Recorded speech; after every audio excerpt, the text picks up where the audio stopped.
think Shannon just did a Diddy mistake. He settled. Got to get to some breaking news out of the sports world now. ESPN confirming to NBC it's cutting ties with its NFL commentator Shannon Sharpe. The move coming after Sharpe, of course, the Hall of Fame tight end, settled a lawsuit accusing him of sexual assaults and battery. Shannon Sharpe's name wiped clean off ESPN's talent page, straight up vanished. And wild enough, that same week, a massive $50 million lawsuit was already locked up behind sealed doors. But here's what ESPN clearly didn't see coming. Shannon ain't the type to go out quiet. Now the man they tried to ghost is clapping back hard and threatening to spill everything. Sealed settlements, shady recordings, and high-up execs who straight up ignored him before his brother's biggest night ever. Here's the part folks are scared to speak on. There was no trial, no guilty verdict, just a quick hush-hush settlement and then poof, disappearance. But this ain't just some firing drama. Insiders are whispering that Shannon saw real shady stuff behind the scenes at ESPN, stuff they didn't want getting out. Now, he's out here dropping hints that he's holding receipts, and it might just be the kind of truth ESPN never wanted aired out. Let's not forget, Shannon had the whole game in a chokehold. He dipped from undisputed like a straight boss, left Skip Bayless scrambling, and when he joined First Take with Stephen A. Smith, it was fireworks. That link-up felt legendary, like Shannon was finally getting his shine, minus all the passive-aggressive vibes from Skip. But blink twice and boom, Shannon's name is gone. No farewell, no thank you, just deleted like he was never even there. And yo, it gets even messier. Before that quiet exit, there was already a storm brewing. In April 2025, a woman hit Shannon with a $50 million civil lawsuit, and just like that, the silence rolled in. And now, the same man they tried to scrub from the record is gearing up to speak out. And if he drops what people think he's holding, ESPN might be in deep trouble. It wasn't criminal, but the accusations, heavy enough to wreck a whole career? The woman came forward saying Shannon assaulted her, manipulated her, and emotionally tore her down. She claimed to have audio receipts too. It wasn't just messy, it had the power to end everything if people believed it. Shannon didn't duck it though. He hit his podcast and went all in, calling the whole thing a straight-up shakedown. To my family, friends, supporters, and colleagues, I want to speak to you directly and from the heart. This is a shakedown. I'm going to be open, transparent, and defend myself because this isn't right. He admitted the relationship was messy, but he made it real clear. It was mutual, consensual, and complicated, not criminal. That video should actually be 10 minutes or so. Hey, Tony, instead of releasing your edit, put the whole video out. I don't have it, or I would myself. You know what happened, and you're trying to manipulate the media. The encounter in question took place during the day at her invitation, and now that appears to be a deliberate setup, coordinated by Gabby, also known as Carly on OnlyFans. While Shannon was speaking out, ESPN, dead silent, like weirdly quiet, no support, no press release, not even a name drop.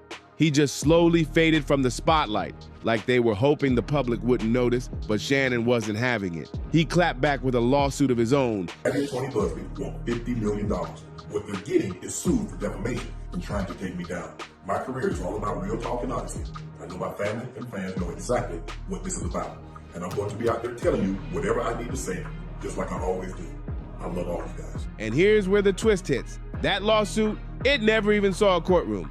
Just 3 months later, it got handled quietly behind closed doors. No trial, no verdict, just a sealed up settlement. Did they say how much he settled for? They have not said how much he settled for, but if you guys remember in the beginning, Tony Busby had let us know that there was like $10 million offered when they were having a settlement conversation, and then Shannon Sharpe's attorney came out and mentioned that they offered a good amount of money because they were trying to keep the intimate details of this whole thing contained. Private? Yes, private or contained. But instead of clearing the air, that settlement made Shannon look even more suspicious to some folks. She asked for 50. What do you think? I heard it was 15 million. 15? I heard it. Allegedly, I had heard the streets are saying that he had to sell some of his podcasts, Bacon's podcast shares, company to cash out. Wow. So she's part owner now? Well, he did like to role play with her. I'm not allowed on his page. He blocked me. And DA Academics even jumped in with some advice for him on how to handle the mess. I think Shannon just did a Diddy mistake. He settled. And I'm going to tell anybody who gets to that Shannon level, you got to start banking on your audience. Your audience don't think you did none of that bullshit. And just when you think that's the worst of it, nope, it goes darker. Because what ESPN pulled next had people fired up. less than 24 hours before Shannon's older brother, Sterling, was supposed to be inducted into the Hall of Fame, the biggest night in their family's entire life, ESPN made a move that crossed the line completely. That's when ESPN dropped the axe, cold and calculated. Let that sink in. ESPN done with Shannon Sharpe after Bombshell, $50 million lawsuit with what was the 19-year-old girl? How old was she? Some story, 19, 20, 21-year-old girl. Something happened with the girl. She was a 19 or 20-year-old girl that he was hooking up with, or something happened. Shannon had one simple request. Just wait until after the ceremony. That's all he asked for. But instead, they dropped the news right before his brother's Hall of Fame induction, knowing good and well the headlines would steal the spotlight from a moment their family waited decades to celebrate. Don't let anyone tell you that was just bad timing. Nah, that was personal. Shannon even opened up about it on Nightcap. His voice cracking with emotion, you could hear the pain. To get started, obviously, I'm sure everybody's heard the news by now that I will not be returning to ESPN. I found out this information a little earlier in the week, and really the only thing that I really ask is, like, guys, could we wait until Monday? He said the part that hit the hardest was that it all went down while his brother was gearing up for the biggest night of his life. My brother's going into the Pro Football Hall of Fame. I really wanted to be about him, and I wanted to be about my family. I know this coming out will overshadow everything that he's worked his entire life for.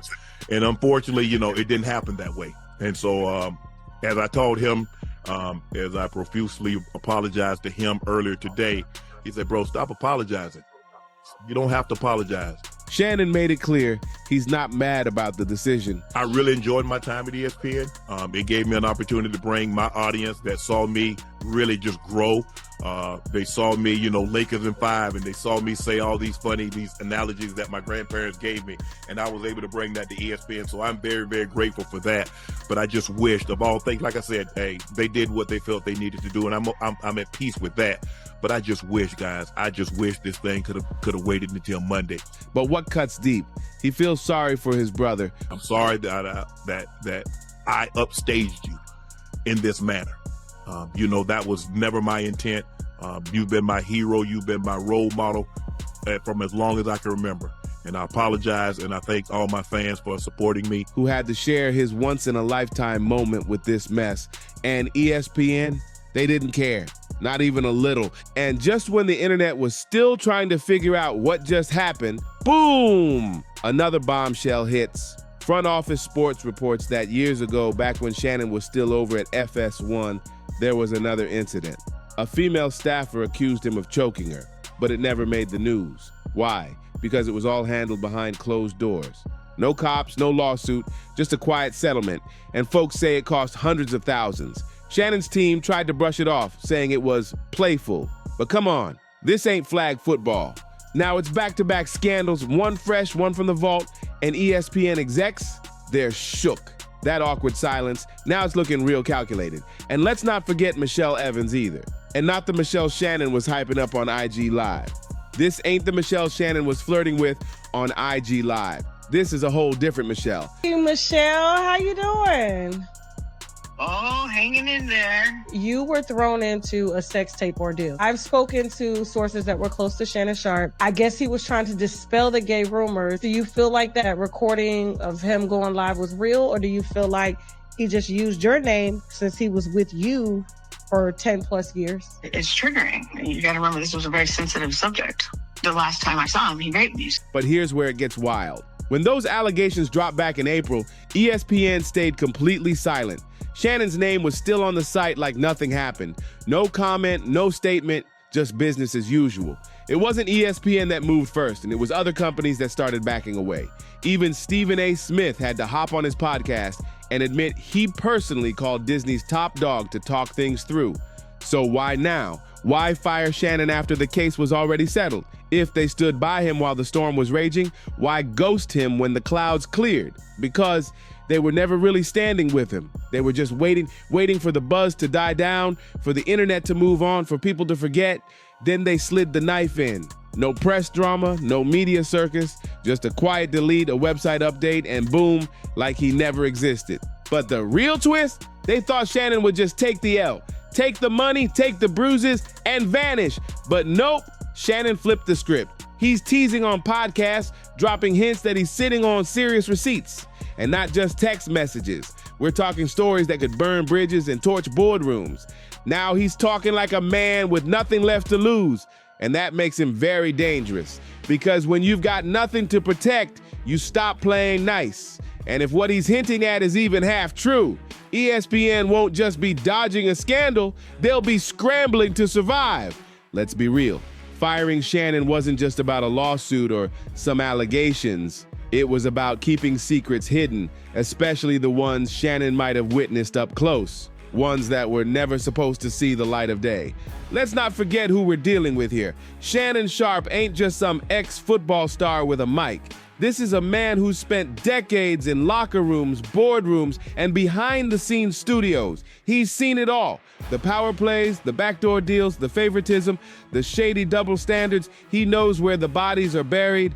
Shannon's always moved with strategy. When he fought to break free from his FS1 deal with Skip Bayless, it wasn't random. He had bigger moves lined up. He walked straight into ESPN's arms, and guess what? Ratings shot through the roof. But here's what most folks didn't catch. That undisputed breakup, it wasn't just personal, it was a major red flag. A warning that Shannon was done playing nice with powerful execs who think they can manage, muzzle, and mold strong black voices to fit their agenda. And if ESPN thought they could treat him like Skip did, that was mistake number one, because fans started noticing Shannon's been leaving clues for months now. Little hints, little slips, like he's been gearing up to tell the real story. And let's be real, Shannon ain't even the first. ESPN has a pattern when it comes to letting go of big names under messy circumstances. Let's talk about it. By Jamela Hill, fired after speaking out about racism and calling out Trump. Facts. Michelle Beadle, pushed out after clashing with execs over how the NBA was being covered. This business for 20 plus years. I've been treated poorly a couple times. This didn't feel good. I'm not gonna lie. Mark Jackson, allegedly iced out after taking a moral stand behind the scenes. You seeing the pattern now? Because it's loud and clear. The second someone becomes too bold, too honest, too loud, especially when they're black, they suddenly become a problem. And then they're gone. Cut loose like they never mattered. Now Shannon's supporters, they're not holding back anymore. They're calling it for what they believe it is. Straight up racism. They did this to him because he's black. Let that sit for a second. This ain't just about a personality clash. Shannon wasn't just opinionated. He was uncontrollable, and that made him dangerous to the system. And here's the part ESPN really doesn't want out. Word on the street is they didn't just wake up one day and decide to let Shannon go. They waited until that lawsuit got sealed, until things cooled off legally, maybe even so he couldn't start talking too loud while still cashing their checks. Sources behind the scenes are saying Shannon had already been asking the hard questions: who gets protected at ESPN and who gets thrown under the bus. And once he started poking around, things got uncomfortable. None of this is confirmed, but the whispers, straight up wild. Allegedly, Shannon started noticing black analysts being quietly replaced by safe faces, execs moving shady around women, scandals getting covered up before the public even got a whiff. This man wasn't just showing up to smile for the camera. He was in the back rooms, the negotiation tables, watching how the real machine moved. He saw producers kill entire segments the second things got too real. Censorship in real time. And here's the part that had fans seriously side-eyeing. When that lawsuit dropped, everybody expected Stephen A. Smith to have Shannon's back. But instead, Stephen A. gave the most dry, robotic, PR-approved response imaginable. Like he was reading off a script, like someone handed him the words and said, "Stick to this or else." That's the moment Shannon realized nobody at ESPN was gonna go to bat for him. Not one person was willing to stick their neck out. But here's the plot twist. He didn't even need them. Club Shay Shay already pulling millions of views on its own. Nightcap with Chad Okosinko going crazy viral, and the word on the street, Shannon had a $100 million podcast deal sitting on the table before that lawsuit even popped off. YouTube and Amazon have both been sniffing around, looking to lock him in. This man's brand is in high demand. ESPN's biggest fear? That Shannon decides to open the vault and spill everything. Because insiders say he's been in the private rooms, heard the hush-hush convos, and seen the real mess. The kind of stuff they do anything to keep buried, from alleged racial bias to execs involved in scandals that never made it past the office walls. If Shannon ever goes public, whoo, it's a wrap. And guess what? Rumors are already swirling that Shannon's thinking about launching his own black-owned sports media empire, one that mixes sports talk, culture, and chaos with full creative control. That means ESPN could end up having to compete against the same man they tried to quietly erase from the industry. Yeah, the lawsuit might be over now, but the smoke, it's just beginning. And now that Shannon's free from ESPN's grip, he's not waiting for their mic. He's got his own, and the people are listening. And so if you're into the real tea, unfiltered takes and bold stories they don't want told, make sure you like, subscribe, drop a comment, and share this with your crew. Trust you won't want to miss what's coming next. See you on the next one.